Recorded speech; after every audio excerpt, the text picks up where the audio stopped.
L'année qui vient de s'écouler m'a appris une leçon fondamentale. Les plus grandes transformations naissent des plus petites décisions quotidiennes.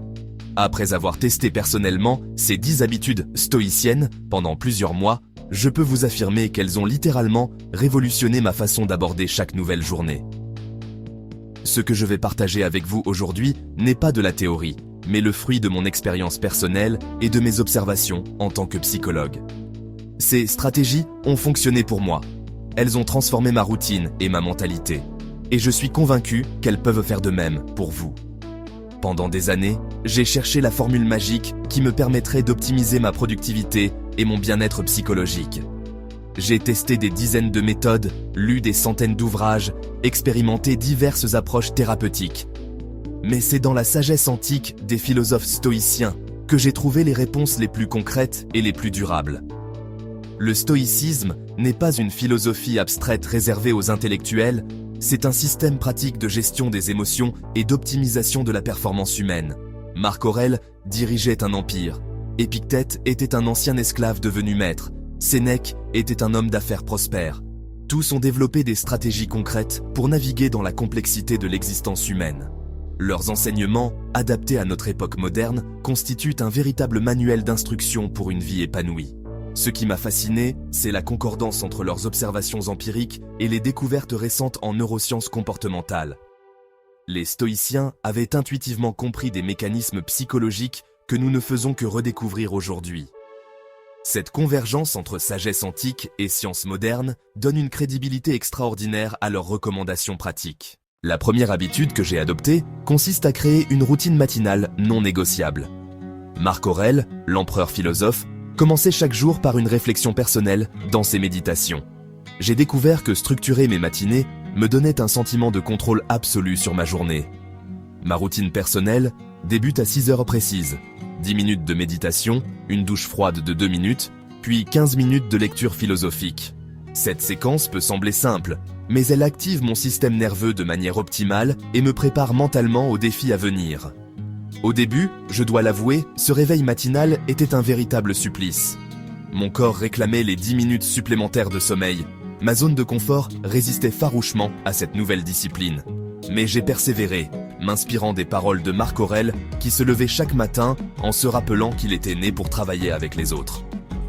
J'ai commencé par avancer mon réveil de seulement 5 minutes par semaine, permettant à mon rythme circadien de s'adapter progressivement. Cette approche graduelle a éliminé la résistance psychologique et a rendu la transition beaucoup plus supportable. La méditation matinale, inspirée des exercices spirituels stoïciens, consiste en une réflexion structurée sur mes priorités du jour. Je me demande quelles vertus je souhaite cultiver, quels défis je vais probablement rencontrer et comment je peux maintenir ma sérénité face aux imprévus. Cette pratique active mon cortex préfrontal, la région du cerveau responsable de la planification et de la régulation émotionnelle. La douche froide, quant à elle, stimule mon système nerveux sympathique et libère des neurotransmetteurs comme la noradrénaline et la dopamine. Ces substances chimiques naturelles améliorent ma concentration, ma motivation et ma résistance au stress. J'ai mesuré objectivement les effets de cette routine. Mon taux de cortisol matinal a diminué de 30% et ma capacité de concentration s'est améliorée de 50%. La lecture philosophique me permet de nourrir mon esprit avec des idées élevées, avant que le monde extérieur ne vienne le polluer avec ses préoccupations triviales. J'ai créé une bibliothèque personnelle de textes stoïciens que je consulte selon mon état d'esprit du moment. Les neurosciences confirment que notre cortex préfrontal est plus performant dans les premières heures de la matinée. En établissant une routine fixe, nous programmons notre cerveau à entrer automatiquement dans un état de concentration maximale.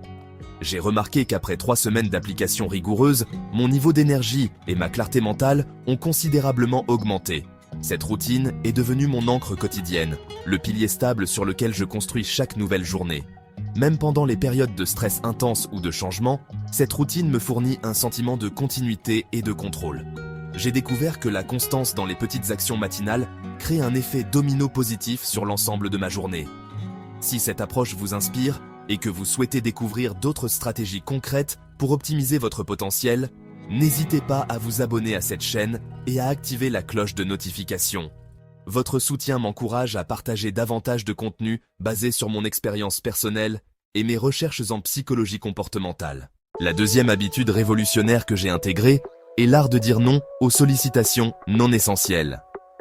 Épictète enseignait que nous devons faire la distinction entre ce qui dépend de nous et ce qui n'en dépend pas. J'ai appliqué ce principe en évaluant systématiquement chaque demande, chaque invitation, chaque opportunité selon un critère simple. Cela me rapproche-t-il de mes objectifs fondamentaux? Cette pratique m'a permis de libérer environ 15 heures par semaine que je consacrais auparavant à des activités qui ne m'apportaient aucune valeur ajoutée. La difficulté réside dans la culpabilité initiale que l'on ressent en refusant certaines sollicitations. Cependant, j'ai appris que dire non à quelqu'un d'autre, c'est dire oui à soi-même et à ses priorités. J'ai développé un système de filtrage personnel que j'appelle la matrice de pertinence. Chaque nouvelle demande est évaluée selon 4 critères: l'alignement avec mes valeurs, l'impact sur mes objectifs à long terme, l'investissement en temps et en énergie requis, et le potentiel d'apprentissage ou de croissance. Cette grille d'analyse m'aide à prendre des décisions rapides et cohérentes, éliminant les hésitations et les regrets post-décisionnels. Au début, j'ai ressenti une forte résistance sociale, particulièrement de la part de personnes habituées à ma disponibilité inconditionnelle. Certaines relations se sont distendues, d'autres se sont renforcées grâce à la qualité accrue de mes interactions. J'ai réalisé que beaucoup de mes anciens engagements étaient motivés par la peur du jugement, plutôt que par un réel désir de participation.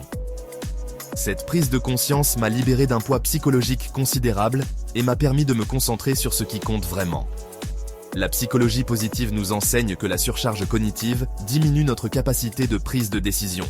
En filtrant rigoureusement nos engagements, nous préservons notre énergie mentale pour les activités qui comptent vraiment.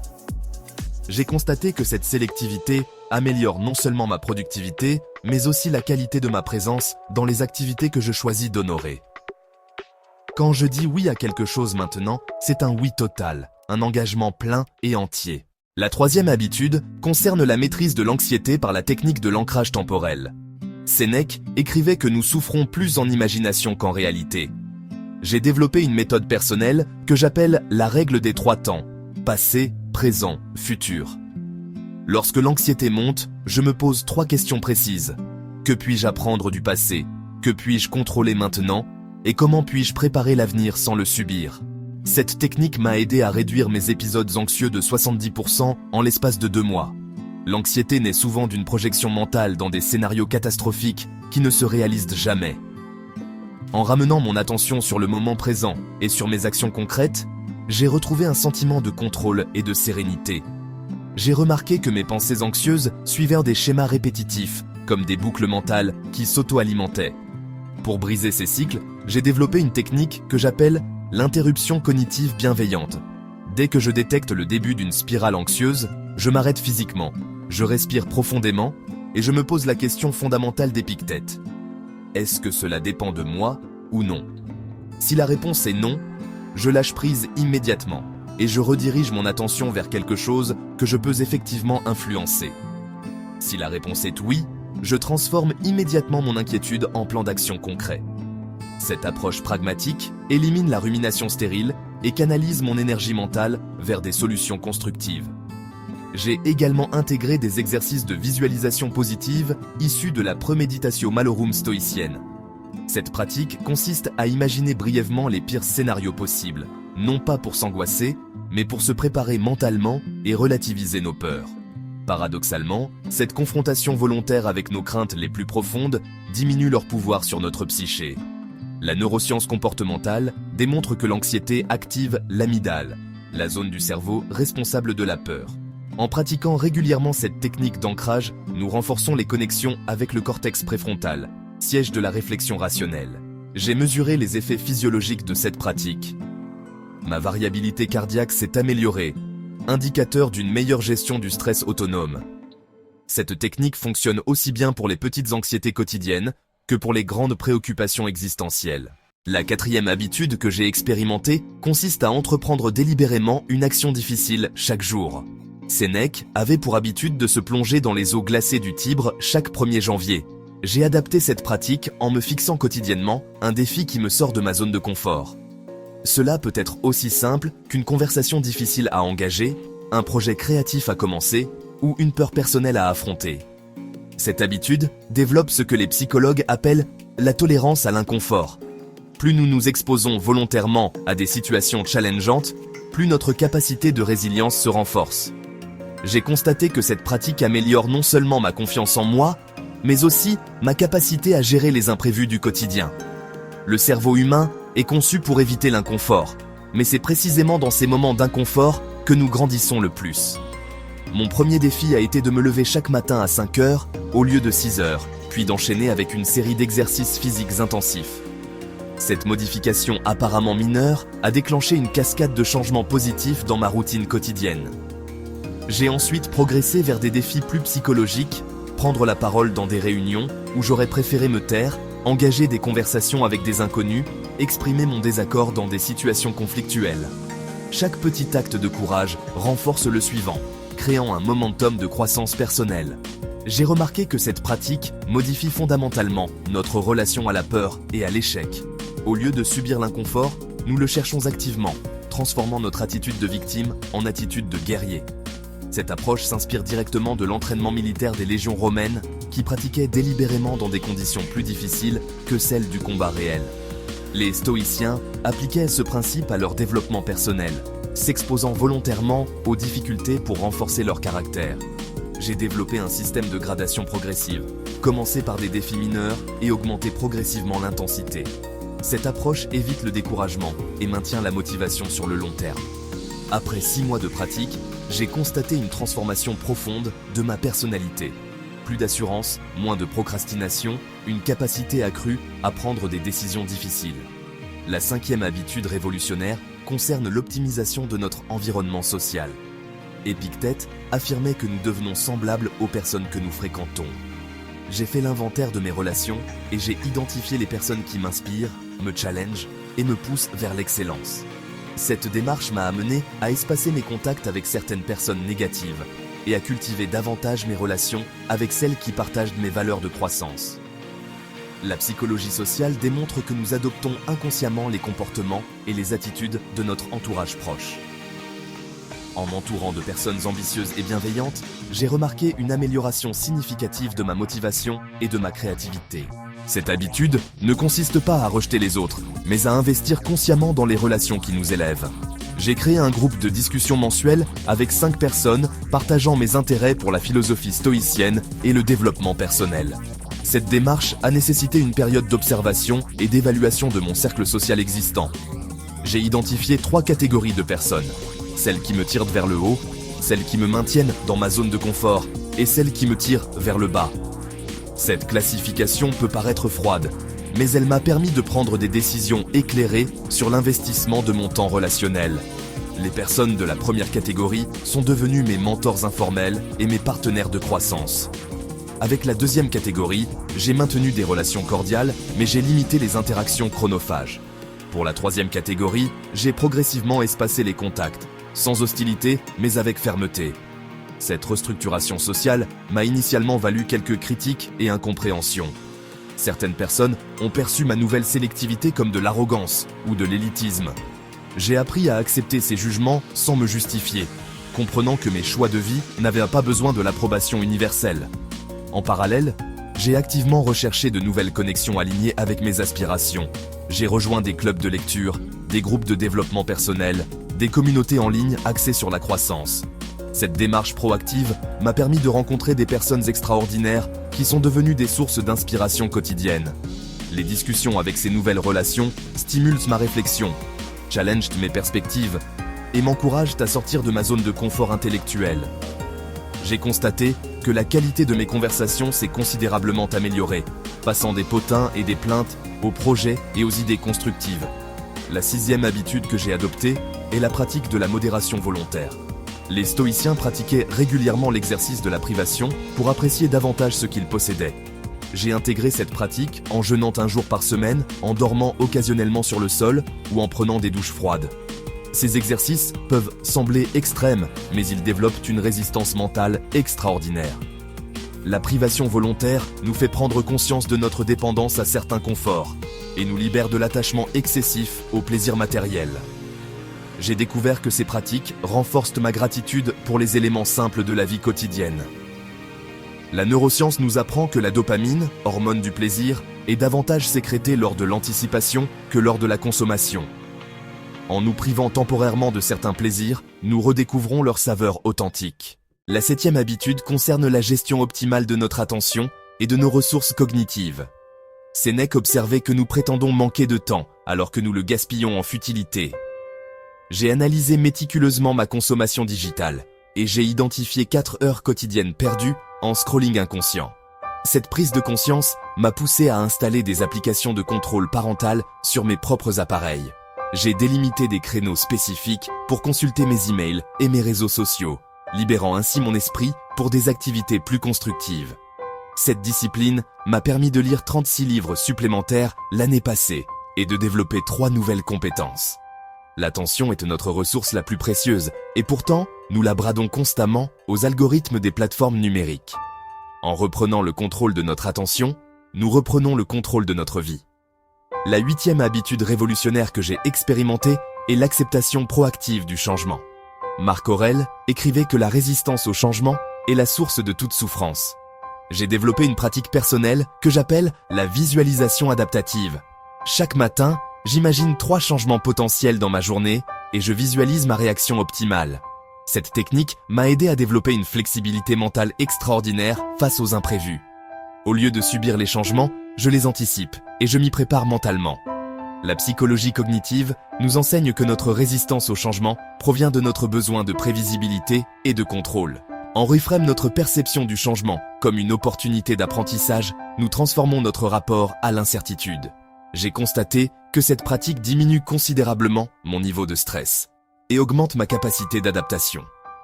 La 9e habitude concerne l'art du recommencement et de la résilience.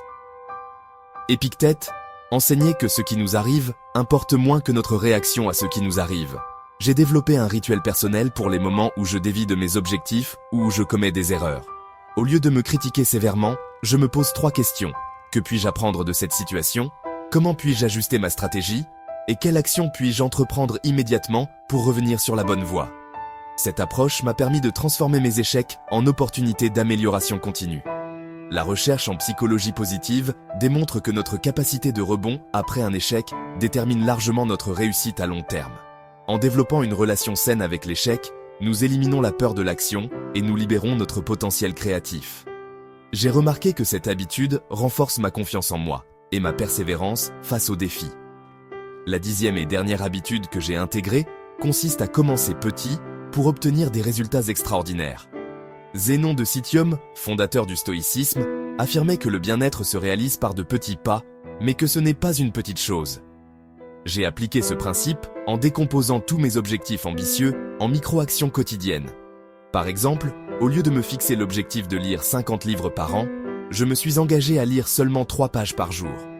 Cette approche élimine la résistance psychologique et crée un momentum naturel vers l'accomplissement.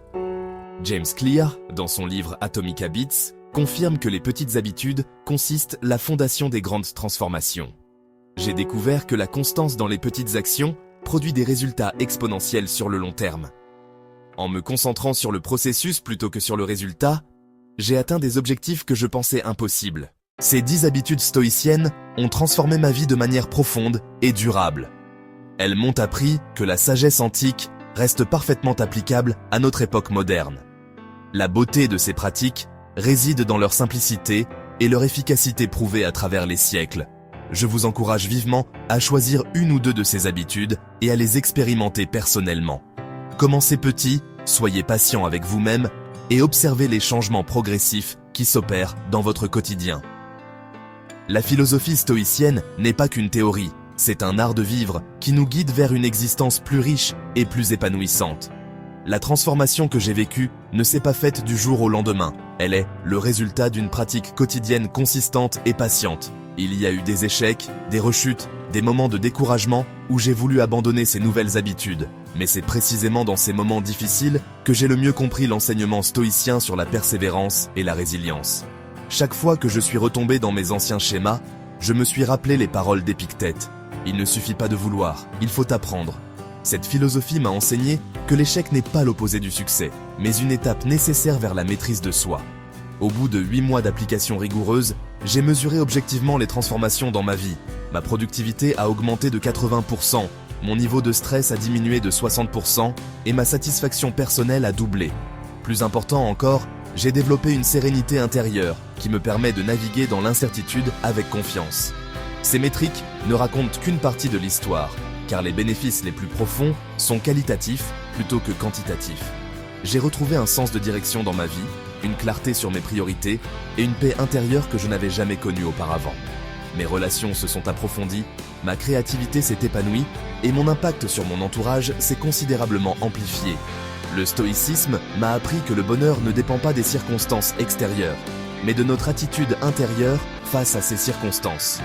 Cette prise de conscience libératrice m'a débarrassé de la dépendance aux facteurs externes pour mon bien-être psychologique.